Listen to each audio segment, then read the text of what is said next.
कि पैक्स जो पंचायत में सरकार ने चुनाव करके उसको जीतती है, वो पैक्स का अध्यक्ष बनते हैं, लेकिन सही जो किसान होते हैं उसके पास जाते हैं तो कहते हैं कि हमारे पास ग्राउंड में जगह नहीं है, बाद में लेकर आइएगा, अभी समय नहीं है, इस तरह करके टाल मटोल कर देते हैं। और किसान जब टाल मटोल होती है तो उसको मजबूर हो जाता है कि बिचौलिए के हाथ में किसान वो धान हो, गेहूं हो, मक्का हो जो उत्पादन करती है उसको देने के लिए। और किसी तरह अगर मान लीजिए पैरवी से दे भी देता है, पैरवी से अगर टैक्स वाले ले भी लेते हैं तो उसको समय पर पैसा नहीं दिया जाता, मतलब पैसा अभी नहीं आया है, 3 महीना 2 महीना 4 महीना जैसे उसको टहलाता है। नमस्कार, बुलेटिन ऑफ बिहार में आपका स्वागत है। आज हम बात करेंगे एक खास मेहमान से। नाम हुआ इनका जवाहर निराला। जवाहर निराला जी किसान संघर्ष समिति के संयोजक हैं, साथ ही साथ संयुक्त किसान मोर्चा जो कि पूरे भारतवर्ष में फैली हुई है उसके भी संयोजक हैं।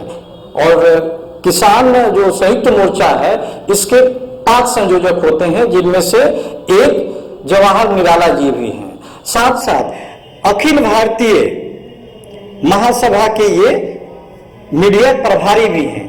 अखिल भारतीय यादव महासभा के ये मीडिया प्रभारी भी हैं। निराला जी, सबसे पहला प्रश्न आपसे यही होगा, किसान मोर्चा समिति के साथ साथ जितनी भी किसानों की समिति थी, भारत सरकार यानी मोदी सरकार द्वारा 3 नए कानून जो लाए गए थे उनको रद्द करा दिया। इसके लिए तो आप किसान ही क्रेडिट जाता है, आप ही सभी को, टिकैत साहब को भी क्रेडिट जाता है। लेकिन आगे की जो लड़ाई है, पहले तो बताइए आप कैसे कर रहे हैं और एमएसपी के लिए आप लोग अब क्या करने जा रहे हैं? क्या इसके लिए कोई आंदोलन करने जा रहे हैं? जी बहुत अच्छा, सबको प्रणाम।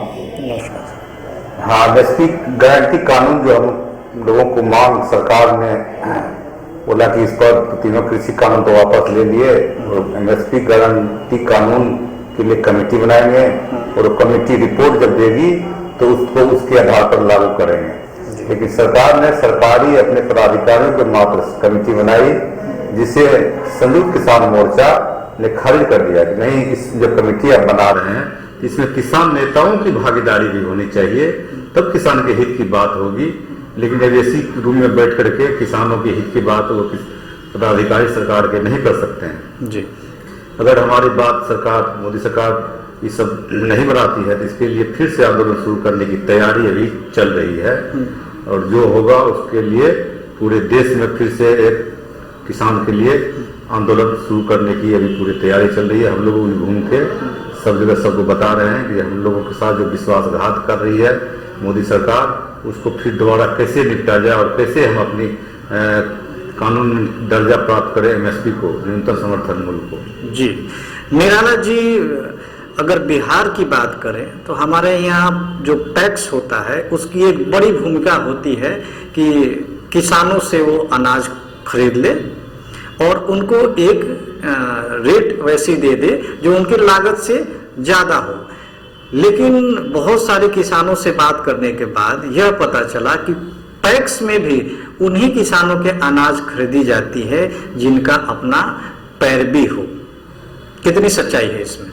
बात सही है, इसमें 100% आपकी सच्चाई है, 110%। सरकार ने चुनाव करके उसको जीतती है, वो पैक्स का अध्यक्ष बनते हैं, लेकिन सही जो किसान होते हैं उसके पास जाते हैं तो कहते हैं कि हमारे पास ग्राउंड में जगह नहीं है, बाद में लेकर आइएगा, अभी समय नहीं है, इस तरह करके टाल मटोल कर देते हैं। और किसान जब टाल मटोल होती है तो उसको मजबूर हो जाता है कि बिचौलिए के हाथ में किसान वो धान हो, गेहूं हो, मक्का हो जो उत्पादन करती है उसको देने के लिए। और किसी तरह अगर मान लीजिए पैरवी से दे भी देता है, पैरवी से अगर टैक्स वाले ले भी लेते हैं तो उसको समय पर पैसा नहीं दिया जाता, मतलब पैसा अभी नहीं आया है, 3 महीना 2 महीना 4 महीना जैसे उसको टहलाता है। मान लिया अभी गेहूं काट लिया, गेहूं बेचने के बाद अगर धान लगाना है, धान के लिए बीज खाद सब उपलब्ध कराने के लिए तुरंत कैश चाहिए, कोई धान का दुकानदार देता नहीं है, चाहे यूरिया हो, खाद हो, बीज हो। इस मजबूरी में किसान को जैसे बिचौलिए के हाथ उसको अपने कम रेट में औने पौने भाव में बेचना पड़ता है। और वो बिचौलिया किसान से औने पौने लेकर के और वो जो है अपना मार्केट में MSP मिनिमम सपोर्ट प्राइस जो मिलता है उस पर वो अपना किसान का खरीद लिया और वो टैक्स में चाहे दूसरे संस्थान में शेयर में बेच देता है, चाहे बाहर मार्केट वगैरह में भी। जी, खाद एवं बीजों की बिहार में खूब कालाबाजारी होती है, कितना सहमत हैं आप? 100% इसमें किसान को शोषण करने के लिए शुरू से जो हो रहा है खाद, जो रासायनिक खाद है, जो उसमें चाहे यूरिया हो, पोटास हो, जो सरकारी रेट रहता है 245 रुपया अगर मान लीजिए यूरिया का कीमत है, और वो जब किसान जाता है दुकान पर खरीदने के लिए तो उसका रेट कभी कभी 400, 500, 600 जैसा वो माहौल देखता है उस रेट में उसको बेचता है। अब कहाँ ये खामियां है तो सरकार को देखने की चीज है, या वो प्रशासक है वहाँ पे, अनुमंडल है, DM है, ये सब देखना चाहिए। इतनी बड़ी कालाबाजारी सिर्फ किसानों के साथ क्यों होता है? एक तो यह उत्पादन करता है इतना महंगा बीज खाद लेकर के, उसके बाद उत्पादन करने के बाद भी उसको जो बेचने जाता है अपना उत्पादन सामान वस्तु, चाहे धान हो, गेहूं हो, मूंग हो, मक्का हो, तो उसमें भी उसको जो है शोषण होता है कि सरकारी रेट जो मान लेके होता है 1800, 1900, 2000 धान का, और उसको 1000-1100 में होने पौने में बेचना पड़ता है। इसी के लिए पूरे देश में जो संयुक्त किसान मोर्चा है उन्होंने सरकार से वादा लिया था आंदोलन मतलब खत्म करने के समय में कि इसको न्यूनतम समर्थन मूल्य को एक कानूनी गारंटी दर्जा दिया जाए, जो मान लीजिए खरीदे बिचौलिए भी तो वो उस गारंटी कानून के तहत खरीदे। अगर सरकार ने मूल्य निर्धारित कर दिया 2000 तो 2000 में खरीदे वो, और वो नहीं खरीदता है तो उस पर कानूनी कार्रवाई होगा। इसके भय से, इस कानून के आतंक से किसान को कुछ लाभ होगा, इतना का फ्लैक्चुएशन नहीं होगा, कहीं 1000 कहाँ 2000। जी, जवाहर निराला जी, आप बिहार के किसानों के एक बड़े चेहरे हैं। भूमि सुधार आयोग का अभी तक कोई खबर नहीं है। कर्पूरी ठाकुर जी से लेके, लालू जी से लेके नीतीश जी तक, जो कि आपके वर्तमान में मुख्यमंत्री हैं, कोई भी इसमें कुछ कर नहीं पाया। इसको जरा डिटेल में बताइए कि प्रॉब्लम कहाँ आ रही है, क्यों नहीं ये लोग कर पा रहे हैं इसको इम्प्लीमेंट? सबसे बड़ी इच्छा शक्ति की बात है जी कि भूमि सुधार कानून जो है, कांग्रेस की जब सरकार देश आजादी हुई थी उस समय उन्होंने भी लाने का प्रयास किया। ऐसा बात नहीं कि प्रयास नहीं किया, जी कोशिश की। उन्होंने श्री कृष्ण सिंह जो हमारे मुख्यमंत्री, प्रथम मुख्यमंत्री बिहार में होने थे, उन्होंने भी सीलिंग एक्ट का लाया, भूमि के लिए सीलिंग एक्ट लगाया कि इतना से ज्यादा किसी को नहीं रखना है किसान को जमीन, लेकिन वो भी निष्प्रभावी रहा। जी उसके बाद कांग्रेस की सरकार जब गई तो कर्पूरी ठाकुर साहब की सरकार जब आई तो उन्होंने भूमि सुधार कानून लाने के लिए कोसी क्रांति योजना के नाम से योजना बनाई थी, जो पूर्णिया और अररिया फारबिसगंज की तरफ 8-10 ब्लॉक में शुरू करना था। वो दिल्ली के कोई मशहूर पत्रकार वर्गीस साहब थे, उन्होंने उस योजना को सफल करने के लिए उनके बागडोर दिया था, लेकिन उन्होंने जमीन के जो भूमाफिया लोग हैं या जमींदार कहिए, उन लोगों की दबाव के कारण सरकार को जो है से उस योजना को वापस लेना पड़ा। लालू जी जब मुख्यमंत्री बने 1990 में, लालू जी भी चाहते थे, इनका इच्छा शक्ति था कि यहाँ से इतना पलायन हो रहा है, इतना पलायन होने का क्या मुख्य कारण है, तो उन्होंने भी देखा कि भाई यहाँ से पलायन होने के बाद यहाँ का जो किसान मजदूर है, एक तो बिचौलिए के हाथ से जब बचता है उसके बाद उसको फायदा नहीं होता है, और उसको जो है से बाहर दिल्ली या पंजाब हरियाणा जाता है यहाँ से मजदूरी करने के लिए। इस पलायन को रोकने के लिए हमारा एग्रीकल्चर सिस्टम ही रोजगार काफी है। एग्रीकल्चर सिस्टम तो यहाँ की आपको मक्का है तो मक्का से उत्पादन के लिए चिप्स बनाने के लिए बम्बई जाती है मक्का, और आप लोग कॉर्नफ्लेक्स खाते हैं बना हुआ मकई का ही कॉर्नफ्लेक्स आता है जो दूध में डाल करके और चम्मच से खाया जाता है। तो यहाँ से उत्पादन मक्का जाता है और वहां से बन के तब आता है कार्टून पैक होकर, उसमें ट्रांसपोर्ट वाला कितना महंगा पड़ता है। अगर वो सब प्लांट यहाँ लगाया तो यहाँ उत्पादन को उचित मूल्य मिले, और इसी के लिए बताए थे कि भूमि सुधार कानून इसीलिए जरूरी है कि सभी मान ली यहाँ तो बहुत भूमि माफिया लोगों के पास 100 बीघा 200 बीघा 1000 बीघा जमीन है, तो जमीन जब किसी के पास है तो या तो उसकी इच्छा से ले सकते हैं, उसको मान मनोबल कर करके हाथ जोड़ करके भाई जितना उसको आवश्यकता है उतना ही रखिए। तो जमीन पर, जंगल पर, हवा पर, पानी पर सभी का अधिकार होना चाहिए। जैसा विनोबा भावे साहब ने, संत विनोबा भावे के लिए, ये तो उस समय उनके बहुत बढ़ चढ़ के लोगों ने यहाँ दरिया दिल्ली दिखाई थी और भूटान में अपना जमीन भी दिए, लेकिन जमीन ग्रास रूट पर, सरजमीन पर वो योजना नहीं उतर पाई।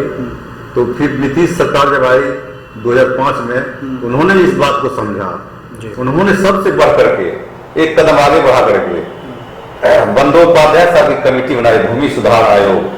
भूमि सुधार आयोग के बंदोपाध्याय साहब ने पूरा बिहार घूम के और उन्होंने अपनी पूरा माथा पच्ची करके 2 साल के बाद उन्होंने अपना रिपोर्ट सरकार को दिया। लेकिन उसमें भी भू माफियाओं का, जमींदार का इतना विरोध हुआ कि नीतीश सरकार भी उनके डर से अपना वोट बैंक बचाने के लिए कहिए कि उसको जैसे पटल पर, विधानसभा पटल पर भी नहीं रखा, ऐसे ही डस्टबिन में दूध फाँक रहा है। तो इसमें तो इतनी बड़ी विडंबना है कि देखिए कि जब इतने सरकार की इच्छा शक्ति चाहे तो क्यों नहीं कर सकता है, कर सकता है, लेकिन सरकार की इच्छा शक्ति भी होनी चाहिए। सरकार किसी से डर के नहीं चलती है। मोदी जी की जो योजना है वो 2000 रुपये वाले किसानों को मिलती है, क्या ये अच्छी योजना है? नहीं, ये योजना तो एक मान ली कि कोई भूखा है, नंगा है और मतलब कि उसको दे दीजिए 10 रुपया 20 रुपया, उससे पेट उसका भर लेगा। तो आप देखिए, एक परिवार को अगर किसान है और उसको 2000 रुपया देते हैं या साल में 4000 6000 रुपया देते हैं, तो उसको इतनी महंगाई में देखिए कितना होना चाहिए, बहुत कम राशि है।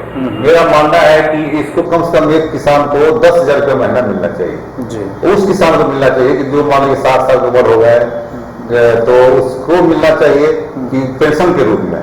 अब सबको देखते हैं तो, और अच्छी बात है कि शायद मजदूर है, मजदूरी करता है, जब जवान रहता है तो मजदूरी करता है, उससे अपना बाल बच्चा का जीवन यापन करता है। जब वो वृद्ध हो जाते हैं तो उन्हें भी पेंशन के तौर पर, जैसे सरकारी कर्मचारी है, आज देखते हैं सरकारी कर्मचारी को मिनिमम 30,000 रुपये महीना मिलता है, और जब वो रिटायर करते हैं तो उसको कम से कम 15,000 18,000 रुपये उसको पेंशन मिलता है। एक न्यूनतम जो फोर्थ ग्रेड का कर्मचारी है, चाहे क्लर्क किरानी है तो बहुत दूर की बात है, कर्मचारी फोर्थ ग्रेड जिसे चपरासी कहते हैं, उसके लेवल पर भी उस किसान को पैसा मिलना चाहिए पेंशन के तौर पर। मेरा ये मानना है, ये पर्याप्त नहीं है, ये मतलब कि कम और ढोल पिटना ज्यादा हुआ। जी, आप देखिए सभी पार्टियां, चाहे वो जदयू हो, राजद हो, भारतीय जनता पार्टी हो, कम्युनिस्ट पार्टी हो, इन सभी में किसान प्रकोष्ठ तो है, लेकिन फिर किसानों की आवाज ये लोग अपने अंदर जो शीर्ष पर बैठे हुए लोग हैं उन तक क्यों नहीं पहुंचा पाते हैं? क्या कारण रहता है? सब पार्टी में अपने अपने किसान को प्रकोष्ठ को पॉकेट में बंद करके रखे हुए हैं। तो प्रकोष्ठ मतलब क्या कि पैकेट की संस्था बनाए हुए हैं, ग्रास रूट पर कोई काम नहीं करते हैं। सारे पार्टी से हमारा सवाल है, ग्रास रूट पर काम करते तो सरकार रहते हुए भी आपकी और किसान के साथ इतना अन्याय होता है, जो किसान को इतना शोषण होता है किसी का नहीं होता है। अभी से नहीं, सैकड़ों वर्ष से, हजारों वर्ष से किसान का इतना शोषण, जितना अपमान अभी वर्तमान में हुआ है और उतना कभी किस नहीं हुआ। तो उसको जो है से आप प्रकोष्ठ बनाए हुए हैं, किसान को कहाँ शोषण हो रहा है, क्यों नहीं समय पर खाद मिल रहा है, क्यों नहीं उसको सिंचाई के लिए पानी मिल रहा है, क्यों नहीं उसको बिजली मिल रहा है, इस पर जब प्रकोष्ठ बनाए हैं अगर काम करे तो समस्या ऑटोमेटिक तुरंत खत्म हो जाएगा। और सब अपने किसान प्रकोष्ठ कहेंगे नहीं आप ये काम नहीं सरकार से कहेंगे, अपने आदमियों से कहेंगे, अपने आकाओं से कहेंगे कि नहीं ये जो मांग है सरकार का अब उसको आप पूरा कीजिए, एकदम पूरा करेगा। लेकिन उनका इच्छा शक्ति ही नहीं रहता है, उनका तो अपना प्रॉपर्टी संस्था है सिर्फ नाम का, और नाम के लिए वो अपना सभी एक तरह से उसका अर्दली टाइप का है, जो हुक्म आकाओं का होता है उसी के हिसाब से काम करते हैं। किसान के लिए कहाँ काम करते हैं लोग? निराला जी, बिहार के किसान, यूपी के किसान और हरियाणा के किसान और पंजाब के किसानों में क्या अंतर है? वही अंतर है जो आकाश और पताल के अंतर है। इतने समझ लीजिए कि यहाँ बिहार में किसान का बेटा और किसान जो है वो हरियाणा पंजाब जाता है और वहाँ के किसान के खेत में वो मजदूरी करता है, धान करता है, गेहूं करता है और जो दूसरा फसल है उसमें खेत में काम करता है, और काम करके वहां से लाता है, उस पैसा से अपना बाल बच्चा के परिवार को जीवन यापन कराता है। जी। तो वहाँ पर किसान जो है बड़े बड़े हैं, उनको वहाँ बहुत सब्सिडी मिलती है। किसान मान किसी के पास 10 किला खेत है, मतलब 10 बीघा खेत है, तो उसके तरफ वहाँ से सब्सिडी मिलती है 10% 5% जो औजार है कृषि का वो मुफ्त मिल जाता है, तो ट्रैक्टर वहाँ बहुत सब्सिडी मिलता है। उस हिसाब से यहाँ पर सरकार की नजरिए से बहुत कम है। और दूसरा यहाँ की किसान जो है बहुत छोटे छोटे तादाद में है। जैसे किसी के पास 5 कट्ठा खेत है, किसी के पास 10 कट्ठा खेत है, 1 बीघा खेत है, मतलब कि 80% किसान ऐसा है यहाँ का कि जिसके पास 1 बीघा से ही कम खेत है। 10% किसान ऐसा है जिसके पास 8-10 बीघा से ज्यादा खेत है। 5% ऐसा किसान है जिसके पास 25 बीघा 50 बीघा खेत है। तो इसी बात से आंकड़ा लगाइए कि यहाँ पर किसान ही ज्यादा है, भूमि माफिया ज्यादा है, जमींदार ज्यादा है। यहाँ जमींदार ज्यादा है, किसान करने वाला किसान ही कम है। इसलिए यहाँ किसान आंदोलन को बढ़ाने के लिए हम लोग को बहुत मेहनत करना पड़ेगा। गाँव गाँव घूम करके लोग पद यात्रा निकाल करके सबको समझाएंगे। निराला जी, क्या किसानों को जाति और बिरादरी प्रभावित करती है? ऐसा इसलिए मैं बोल रहा हूं कि अभी आपने एक तस्वीर देखी होगी कि यूपी में जाटों की अच्छी संख्या है, लेकिन एमएसपी पर एक तो सरकार ने कानून नहीं बनाया। हालांकि तीनों कानून मोदी सरकार ने रद्द कर दिए, किसानों के सामने घुटने टेक दिए। इसके बाद जब इलेक्शन हुए, यूपी में हो चाहे ये लोकसभा का इलेक्शन हो, सब में जीत मिली भारतीय जनता पार्टी को। तो क्या ये जाति और बिरादरी का जो मैटर है ये भी आंदोलन को प्रभावित करता है? बहुत अच्छा सवाल है शेखर जी आपका, ये जी बहुत ही गंभीर सवाल है। धन्यवाद। बिल्कुल प्रभावित करता है। ये अभी आप देखिए कि किसान का जब वोट आता है देने का समय, चाहे चुनाव आता है, इलेक्शन जब आता है, तो उस समय बहुत तरह की जैसे विकृतियां हो जाती है। हिंदू मुस्लिम, राष्ट्रवाद और जात पात, ब्राह्मण, भूमिहार, राजपूत, यादव, कोयरी, हम आपके जात के हैं, हमें वोट दीजिए। और इसी का कारण है कि वोट इसका बढ़ जाता है। कारण क्या है कि किसान का जो परिवार है बहुत अभी अशिक्षित है। सबसे बड़ा पिछड़ा इसी में आता है कि पिछड़ा मतलब ये नहीं पिछड़े जो विधिमंडल साहब बनाया है, पिछड़ा शिक्षा में बहुत पिछड़े हुए हैं, एजुकेशन बहुत पिछड़े हुए हैं। इन्होंने तुरंत अपने भावनाओं में पड़ जाते हैं, हिंदू मुस्लिम की लड़ाई में अलग हो जाते हैं। कोई कहता है हमारे जात है तो हमें वोट दीजिए। उस समय इसकी भावनाओं बढ़ करके उस समय अपना किसानी धर्म को भुला जाते हैं कि हमें किस में फायदा है, आने वाले हमारे बच्चे जो आएंगे कैसे भविष्य उनका सुधरेगा। इस सब भुला करके इसकी भावनाओं बढ़ जाता है कि हिंदू मुस्लिम मतलब कहीं घटना हो जाती है तो कुछ हो जाती है और इसमें सरकार की जो भूमिका आती है सब कांड कराने में, उसके भावनाओं में बढ़ करके ये लोग भी भुला जाते हैं कि हमको क्या करना है, हमारा हित की बात कौन करेंगे। ये उस समय वोट देने के टाइम में आप आहत होकर के अपने जात में बढ़ जाते हैं, सबसे पहला हिंदू मुस्लिम में बढ़ जाते हैं। उसके बटने के बाद अपना नहीं देखते हैं कि भाजपा चाहे कांग्रेस हमारे फायदा की बात ये है कि घाटे की बात है। उस समय वो किसान भूल जाते हैं जी। लेकिन समय ऐसा आएगा कि सब अब सोचेंगे और सशक्त होगा किसानों का, अपना भविष्य आगे देखने के लिए बनाएंगे कि हमको इसके लिए भी सोचना पड़ेगा जी। ऐसा सब पिछड़ा को सोचना पड़ेगा। सारे पिछड़े जो एजुकेशन में है, शिक्षा में है, जब शिक्षा हम लोग को सुधार आएगा, हर एक बच्चे को जब अच्छी शिक्षा गुणवत्तापूर्ण शिक्षा मिलेगा, हाई एजुकेशन होगा, तब इस तक पर आएगा कि नहीं हमको पहले अपना देखना है, राष्ट्र को देखना है। ठीक है, बहुत अच्छी बात है कि हमारा राष्ट्र सबसे ऊंचा है। कौन नहीं चाहता हमारा गाँव अच्छा हो, हमारा देश अच्छा हो, हमारा गाँव का नाम हो। इस सबकी मन में रहता है भावना कि हमारा झंडा सदा ऊंचा रहे, सबकी भावना देश हमारा भरा कुछ भरा होता है। लेकिन जब जात पात और धर्म की बात आती है लोग इसके भावना में बढ़ जाते हैं। भावना बढ़ने का मतलब ही हायर एजुकेशन, और हायर एजुकेशन इतना है कि अभी किसान का बच्चा जो है, अब देखिए खिचड़ी वाले स्कूल को मास्टर को सारा काम दे देते हैं और पढ़ाते कम है और सरकार के नौकर की ज्यादा काम करते हैं। इसीलिए लोग प्राइवेट शिक्षा करने की ओर भाग रहे हैं। अब किसान जो मजदूरी करके लाते हैं तो प्राइवेट में कहाँ से पढ़ाएंगे। और जो मजदूरी करने के लिए किसान का बच्चा जाता है हरियाणा पंजाब, वो अपना बच्चा को तो मैट्रिक तक आते आते वो छोड़ देते हैं पढ़ाई। कुछ है कि अगर मैट्रिक से इंटर किया तो इंटर के बाद छोड़ देते हैं। कुछ इंटर के बाद अगर ग्रेजुएशन करने के लिए भी चाहता है तो मतलब फिर इतना महंगाई हो गई है उसको मजबूरी में अपना जीवन यापन करने के लिए फिर पाने के लिए पढ़ाई शुरू करते हैं। जी, ये थे जवाहर निराला जी। किसान संघर्ष समिति और संयुक्त किसान मोर्चा के संयोजक हैं और साथ ही साथ अखिल भारतीय यादव महासभा के मीडिया प्रभारी भी हैं। इन्होंने किसानों के बारे में अपना रुख रखा और इनका जो प्राइम डिमांड यही है, मतलब इनकी जो समिति है और इनका जो संघर्ष मोर्चा है किसानों के लिए, यही है कि एमएसपी कानून यानी एमएसपी को कानून का दर्जा जल्दी से जल्दी दिया जाए। जवाहर निराला जी, आप हमारे स्टूडियो में आए और हमसे रूबरू हुए।